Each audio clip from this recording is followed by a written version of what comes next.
हजारीबाग सदर अस्पताल में हुआ संजीवनी कुटीर का भव्य उद्घाटन। हजारीबाग सदर विधायक प्रदीप प्रसाद ने अपने जन्मदिन के अवसर पर शेख भिखारी मेडिकल कॉलेज अस्पताल हजारीबाग में हजारीबाग और अन्य शहरों की जनता को संजीवनी कुटीर के रूप में एक अमूल्य सौगात दी। बताते चले कि संजीवनी कुटीर का काम ये होगा कि हजारीबाग के मरीजों की पैसों के अभाव में छोटी छोटी बीमारियों को लेकर दूर दूर जाया करते थे और यहाँ तक कि उनका इलाज ना हो पाने की स्थिति में उनकी मृत्यु हो जाती थी। इस स्थिति को आप बदलने का प्रयास करेगी।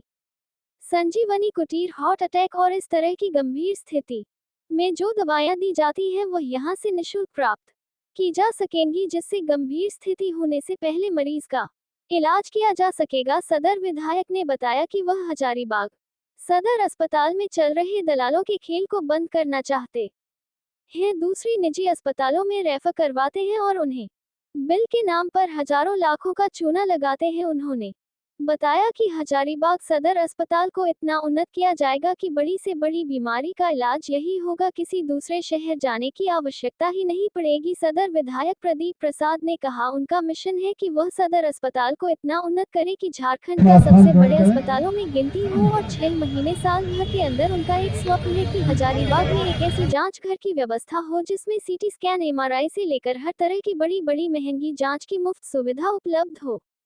हजारीबाग सांसद मनीष जायसवाल ने कार्यक्रम में सेवा कुटीर की उपयोगिता पर प्रकाश डालते हुए कहा, ये केंद्र न केवल मरीजों के परिजनों को राहत प्रदान करेगा बल्कि स्वास्थ्य सेवाओं को सुचारू बनाने में भी मील का पत्थर साबित होगा। विधायक प्रदीप प्रसाद ने स्वास्थ्य के क्षेत्र में जो पहल की है वह जनता के प्रति उनकी गहरी प्रतिबद्धता को दर्शाती है। उन्होंने ये भी कहा कि इस प्रकार की सेवा हजारीबाग और आसपास के ग्रामीण क्षेत्रों में स्वास्थ्य सुविधाओं की पहुंच को और प्रभावी बनाएगी।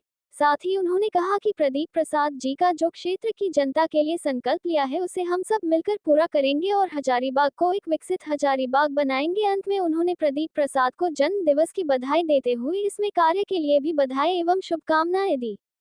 मुख्य अतिथि के रूप में हजारीबाग सांसद मनीष जायसवाल और चतरा सांसद कालीचरण सिंह मौजूद रहे।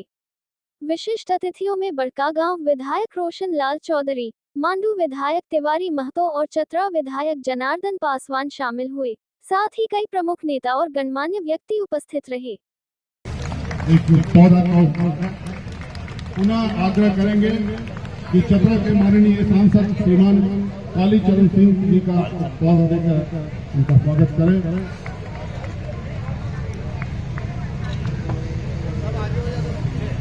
आज के आयोजन के चूंकि प्रदीप प्रसाद जी है, इसके आग्रह है कि आप ही सभी माननीय विधायकों का स्वागत करें। रोशन लाल चौधरी जी, माननीय विधायक बड़कागांव,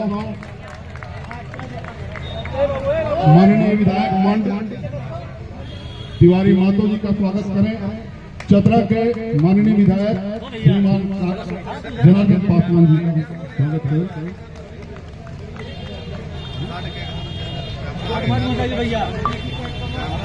राजेश जी का हार्दिक अभिनंदन करें।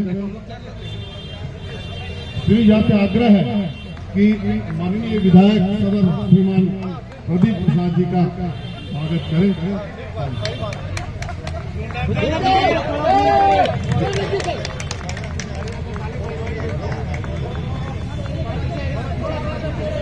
और हजारीबाग के माननीय सांसद श्री मनीष जायसवाल जी और चतरा से चल के आए चतरा के लोकप्रिय सांसद श्री कालीचरण सिंह जी हम सबों के गार्जियन हैं, एवं चतरा के हमारे विधायक बड़े भाई जनार्दन पासवान जी और बड़कागांव विधानसभा से चल के आए हमारे बड़े भाई, हमें मार्गदर्शन करने वाले रोशन भैया और हमारे छोटे भाई तिवारी महतो जी जो मांडू विधानसभा के विधायक है, एवं हमारे जिलाध्यक्ष विवेकानंद सिंह जी, चतरा के जिलाध्यक्ष रामदेव सिंह गुप्ता जी, अशोक भैया, दिनेश भैया और रामगढ़ से चल के आए बहुत फेमस आदमी हमारे राजेश जी जो यूट्यूब ब्लॉगर है, वो भी चल के इस घड़ी में आए हैं, एवं अमरदीप यादव जी, KP ओझा जी, नरेंद्र जी और आनंद देव जी एवं तमाम जितने भी लोग आए हैं सबको मेरा प्रणाम, नमस्कार। आज यहाँ आप लोग पधारे हैं, इसके लिए बहुत बहुत धन्यवाद, आभार। मैं छोटी सी 2 शब्द में अपनी बातों को समाप्त करना चाहता हूँ। हमारे चतरे के सांसद काली बहन को जाना है। आज 24 साल हो गए झारखंड को बने हुए, और आज भी हमारे लोग 1000-2000 रुपया के लिए अपनी जान दे देते हैं। अगर हम लोग खड़े रहते हैं तो उनकी जान बचाया जा सकता है। तो आज जो हम यहाँ शुरुआत करने जा रहे हैं संजीवनी सेवा कुटीर, उसका मुख्य उद्देश्य ये है कि हर समय हमारे लोग यहाँ पे अवेलेबल हो। हमेशा 3 से 4 लोग अवेलेबल रहेंगे 24 घंटा 365 दिन। एक कठिन कार्य है 24 घंटा ड्यूटी देना, लेकिन पारी बदल बदल के लोग रहेंगे। और 2 लोग अभी फिलहाल रिम्स हॉस्पिटल रांची में अवेलेबल रहेंगे। जो भी पेशेंट आते हैं, हमारा मुख्य उद्देश्य है उस पेशेंट से तुरंत मिलना, उनकी क्या समस्या है उनको जानना, उनको यहाँ तुरंत इलाज कैसे शुरू हो। अगर कोई पेशेंट आ गया है उसको तुरंत 5 मिनट के अंदर इलाज हो, डॉक्टर उनको तुरंत देखे, नर्स उसको तुरंत देखे। वार्ड बॉय रिसीव नहीं कर पाता है तो हमारे लोग उसको स्ट्रेचर पे लेके जाए, व्हील चेयर पे लेके जाए, उनका इलाज चल जाए। सदर अस्पताल की बात किसी से छुपी नहीं है, मैं किसी की आलोचना करने के लिए नहीं आया हूँ। सदर नहीं है, घंटों लोग तड़पते रहते हैं, कोई गाड़ी से भी उतार के रिसीव करने वाला नहीं है, और हमारे लोग दम तोड़ देते हैं। जिद की दृष्टि से यहाँ दलाल घूमते रहते हैं, बिचौलिए घूमते रहते हैं, जो यहाँ से उठा के प्राइवेट नर्सिंग होम में ले जाते हैं और मनमाना बिल वसूलते हैं, और लोगों की जान भी चली जाती है। उनके पास एक्सपर्ट डॉक्टर भी नहीं है, फिर भी ले जाते हैं। उन सबको रोकने के लिए, कैसे बेहतर इलाज हो वो जानने के लिए हम लोग कैसे खड़े रहे। मैं भी खुद रात भर यहाँ बैठूंगा। रात में ज्यादा समस्या होती है, कम से कम वो समस्या न हो। जिस पेशेंट के पास इमरजेंसी दवाइयाँ जो लगती हैं, चाहे एंटीवेनम हो या हार्ट के लिए लगे, जो भी लगे, एक्सपर्ट डॉक्टरों से पूछ के वो सारी दवाइयाँ हम लोग उस सेवा कुटीर में रखेंगे। इसके अलावा अगर कोई मरीज को जिस चीज की जरूरत हो, कंबल की जरूरत हो तो कंबल भी अवेलेबल रहेगा। जिस चीज की जरूरत हो हम लोग वहां से करेंगे। बहुत लोगों का सहयोग मिला है। मेरा शुरुआत करने से पहले एक मेरे बड़े भाई ने 125 कंबल हमको अभी गिफ्ट दिया। एक बड़े भाई ने हमको आके अभी बोला कि मैं 50 मरीज को यहाँ से रांची ले जाने में एम्बुलेंस में जो खर्चा उठाता हूँ मैं उठाऊंगा। 50 मरीज उठाने में, एक मरीज को ले जाने में 2500 रुपया खर्चा एम्बुलेंस से लगता है। तो जो हमारे लोग लेके जाएंगे, एक प्रदीप अकेला क्या करेगा? अगर हम लोग सारे प्रदीप बन जाए, सारे लोग सेवा करने बन जाए तो कुछ इतिहास बनेगा। एक चीज और चाह रहे थे, हमको बहुत ताकत मिल रहा है। इतने विधायक हमारे सांसद बैठे हुए हैं, मनीष भैया बैठे हुए हैं, काली बाबू से भी काफी देर तक बात हुई। एक मेरा इच्छा है कि 6 महीना के अंदर एक लैब हम लोग शुरू करें जिसमें जिस तरह की जांच होती हो फ्री हो, चाहे वो MRI हो, CT स्कैन हो। कैसे करेंगे हम नहीं जानते, ना मेरे पास फंड है, न किसी प्रकार की सुविधा है, लेकिन करेंगे, ऊपर वाला कराएगा ये जानते हैं, और इसको भी हम लोग करेंगे। और 2-3 साल के अंदर हजारीबाग में एक ऐसा अस्पताल का नींव रखेंगे जो पूरे भारतवर्ष में नहीं तो कम से कम झारखंड का सबसे बड़ा अस्पताल बने। ये मेरा गर्व करते हैं मनीष भैया पर।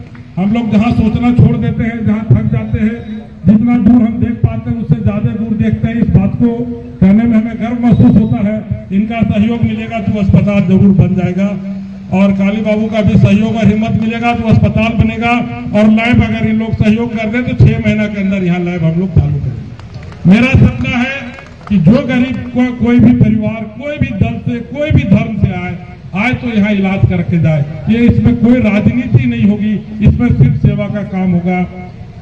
क्योंकि कुछ व्यस्तता है, हम लोग चाहेंगे अभी इसको उद्घाटन कर लें, उसके बाद मनीष भैया की बात सुनेंगे, हमारे सांसद महोदय और जितने विधायक हैं उनकी बात सुनेंगे। सारे पेशेंट यहाँ से आते हैं, चतरा से आते हैं, बरी से आते हैं, विष्णुगढ़ से आते हैं, बड़का गांव से आते हैं, मांडू से भी लोग आते हैं। तो हजारीबाग को कैसे बेहतर बनाए, कोडरमा से आते हैं। हमारा हजारीबाग स्वास्थ्य सेवा में कैसे नंबर 1 बने। और हमको जैसा सुनने में आता है, कभी रांची के लोग इलाज कराने के लिए यहाँ मिशन अस्पताल में आते थे और सदर अस्पताल में। आज हजारीबाग के लोग एक थोड़ा नाखून भी दर्द करता है तो सदर अस्पताल रेफर कर देता है कि रांची चले जाओ या फलना नर्सिंग होम में चल जाओ। इस प्रक्रिया को हम बंद करने का प्रयास कर रहे हैं। बहुत बहुत धन्यवाद, आभार सारे लोगों का। इसको आगे बढ़ाया। हजारीबाग सदर अस्पताल, या यूं कहें तो झारखंड का हर सदर अस्पताल इस बीमारी से ग्रसित है कि डॉक्टर्स ड्यूटी पर अपने समय पर नहीं रहते, पेशेंट्स को दलाल कैटेगरी के जो लोग हैं वो उनको जबरदस्ती प्राइवेट नर्सिंग होम्स में ले जाते हैं और वहां पर उनका बिल के माध्यम से दोहन होता है। और तीसरा, जो अव्यवस्था का आलम कई एक बार होता है तो लोगों को ये पता नहीं रहता कि हमको जाना कहाँ है, करना क्या चाहिए। तो ये जो सलाह है, एडवाइस है, अगर मिल जाए तो बहुत लोगों का जीवन में यहाँ पर सुधार हो सकता है। तो प्रदीप जी ने इस चीज को सोचा, आज इसको ये अमली जामा पहना रहे हैं। मैं आशा और उम्मीद करूंगा कि इनका ये प्रयास सफल रहे और हजारीबाग के लोगों को, यूं कहा जाए तो हजारीबाग और अगल बगल के जिलों, आप देखिएगा तो कोडरमा से भी लोग यहाँ आते हैं, चतरा से तो बड़े संख्या में लोग इधर ही आते हैं। तो इन तीनों जिलों के लोगों को बहुत बड़ा राहत होगा। आगे भी जो इनका सोच है कि मेडिकल के क्षेत्र में काम करने का, तो बड़ा सराहनीय है। हम लोग सब लोग, मेरे से पहले जितने वक्ता थे उन लोगों ने भी अपनी सहमति जताई कि हम लोग सब सहयोग करेंगे। तो हम लोग सब तन मन और धन से सहयोग करके आपका जो ये है उसका हौसला अफजाई हम लोग करेंगे और हम लोग कोशिश करेंगे कि आपने जो संकल्प लिया है वो जन जन तक पहुंचे। आज अस्पताल का जब भी बात आता है तो चाहे आज से 20 साल पहले का अस्पताल हो, चाहे 40 साल पहले का अस्पताल हो, अव्यवस्था का विषय कभी खत्म नहीं हुआ। लेकिन इस अस्पताल में अगर आप देखेंगे तो जब से ये मेडिकल कॉलेज हॉस्पिटल बना तब से यहाँ के इंफ्रास्ट्रक्चर में बहुत सुधार हुआ और आज लगभग 1100 के करीब में यहाँ के ओपीडी में प्रतिदिन औसत 365 दिन का अगर हम लोग औसत करें तो लगभग 1100 लोग रोज इस अस्पताल में आते हैं और उनका इलाज भी यहाँ पर होता है। अब कमी तो जरूर है, ऐसा हम कह नहीं सकते कि अस्पताल पूरी तरह से परिपूर्ण है, लेकिन जो भी सरकार समय समय पर रही उन लोगों ने समुचित ध्यान हॉस्पिटल के इंफ्रास्ट्रक्चर पर, इसके रख रखाव और इसके चलाने के तरीके पर नहीं दिया।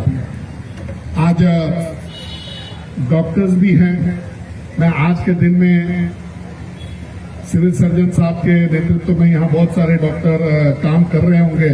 वैसे तो ये अस्पताल मेडिकल कॉलेज के सुपरिटेंडेंट के अंदर में आता है, वो भी अगर उपलब्ध होंगे, अगर सुन रहे होंगे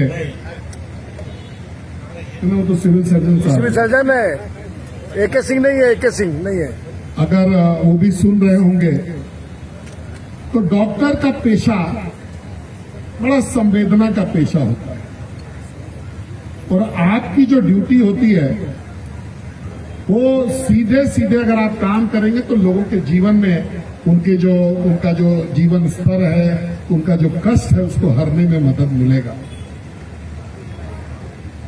लेकिन आपकी उपस्थिति में बहुत सारे डॉक्टर्स केवल अपना अटेंडेंस बना करके पेमेंट लेने के लिए यहाँ पर आते हैं और एक भी दिन बिल्कुल सही बात है, बिल्कुल सही, अस्पताल को नहीं मिलता है। अब पता नहीं आपका आत्मा कचोटता है कि नहीं कचोटता है।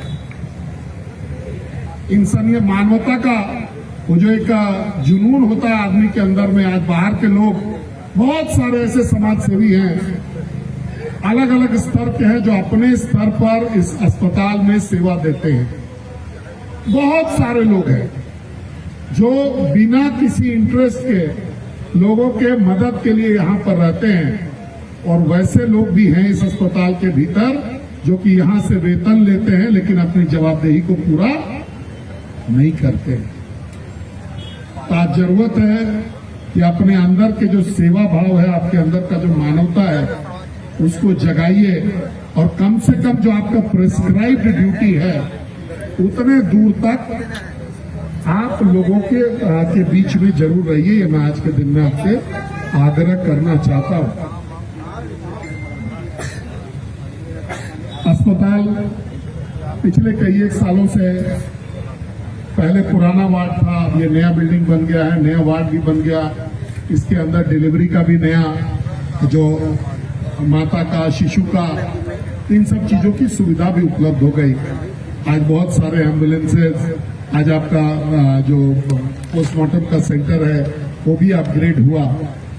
लेकिन इसको और आगे लेकर के जाने की जरूरत है, और जरूरत इस बात की भी है कि जल्दी से जल्दी मेडिकल कॉलेज का अपना बिल्डिंग जो बन रहा है जेल के बगल में, वो बिल्डिंग कंप्लीट हो, मेडिकल कॉलेज यहां से शिफ्ट हो और हजारीबाग को एक दूसरा अस्पताल भी सदर अस्पताल के रूप में मिले। आज एक ही अस्पताल में दोनों अस्पताल को जो हम लोग चला रहे हैं, तो इससे पेशेंट्स को, आज अगर सदर अस्पताल से लोग रांची जा रहे हैं रेफर होकर के, तो हम लोग उम्मीद करेंगे कि आने वाले समय में लोग सदर अस्पताल से अगर रेफर होंगे तो मेडिकल कॉलेज में होंगे, और वहां से उनको केवल यहां से झील तक का दूरी जो है यही तय करना पड़ेगा।